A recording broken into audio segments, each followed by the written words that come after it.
नमस्कार भैया बहनों। कल हमने क्लास में ये जाना था कि हमें चित्रकला विषय में एक फाइल बनानी है और उसको कैसे डेकोरेट करना है, और एक कॉपी बनानी है जिसमें हम क्वेश्चन आंसर लिखेंगे, उसको कैसे डेकोरेट करना है। आज मैं आपको बताऊंगी कि हमारे यहाँ कौन सी बुक लगी हुई है। यह है सरस्वती चित्रकला, जो आपको खरीदनी है। आप इसको कहीं से भी खरीद सकते हैं। ये ब्रज प्रकाशन की है। इसका पहला चैप्टर है विषय प्रवेश। विषय प्रवेश में हम इस विषय के बारे में थोड़ी सी जानकारी लेंगे। कला हृदय पटल पर उभरे भावों को सुंदर, सुव्यवस्थित एवं प्रभावी ढंग से किसी भी सुलभ धरातल पर अभिव्यक्त करना, जिससे व्यक्ति प्रभावित हो जाए, कला कहलाता है। जो हमारे मन में विचार उत्पन्न होते हैं, जो हमारी भावनाएं उत्पन्न होती हैं, उनको जब हम सुव्यवस्थित ढंग से और प्रभावी ढंग से किसी दूसरे व्यक्ति के सामने व्यक्त करते हैं, ये कहलाती है कला। जैसे कि हम नृत्य करके अपनी भावना को दूसरों के सामने अच्छे ढंग से व्यक्त करते हैं, या फिर गाना गा के, या फिर कविताएं सुनाकर, या फिर चित्रों के माध्यम से हम अपनी भावनाओं को दूसरों के सामने व्यक्त करते हैं, वे कला कहलाती हैं। उसके बाद है कला की परिभाषा। 3 राइटर ने अलग अलग से इसकी परिभाषा दी है। पहला है रविंद्रनाथ टैगोर के अनुसार, भौतिक जीवन को सुखमय बनाने के लिए सर्वश्रेष्ठ साधन को कला कहते हैं। जो हमारा जीवन है उसको सुखमय बनाने के लिए जो हम साधन उपयोग में लाते हैं, वे सब क्या कहलाते हैं? कला कहलाते हैं। आचार्य रामचंद्र शुक्ल के अनुसार, एक ही अनुभूति को दूसरों तक पहुंचाना ही कला है।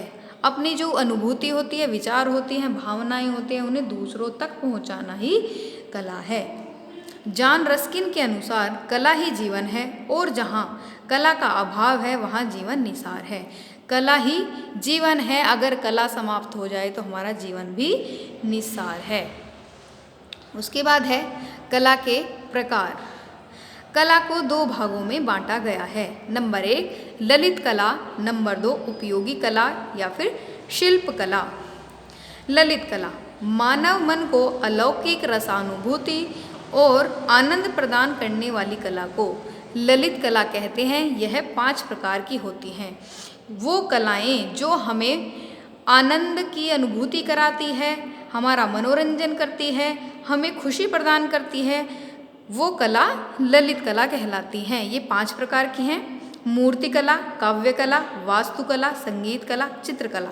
जैसे कि किसी चित्रकला में चित्र को देखकर हमें अच्छा लगता है, हम दूसरों की भावनाओं को समझ पाते हैं कि इसमें क्या कहना चाह रहा है। मूर्ति कला किसी मूर्ति को देखकर, संगीत कला किसी गाने को सुनकर, काव्य कला किसी कविता को सुनकर, वास्तुकला वो होती है जब हम हर एक वस्तु, हर एक घर, भवन जो भी हैं उनको सुव्यवस्थित ढंग से बनाएं और उनमें जो भी सामान रखा है वो भी सुव्यवस्थित ढंग से रखा हो, वो कला वास्तुकला होती है।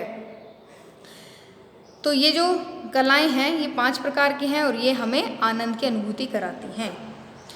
उसके बाद है दूसरी उपयोगी कला या फिर शिल्प कला। उपयोगी से ही पता चल रहा है, यानी कि हमारे जीवन में उपयोग होने वाली कलाएं जो हमें मानव जीवन की विभिन्न आवश्यकताओं को संवारने तथा उन्हें उपयोगी बनाने वाली कलाओं को उपयोगी कला कहते हैं।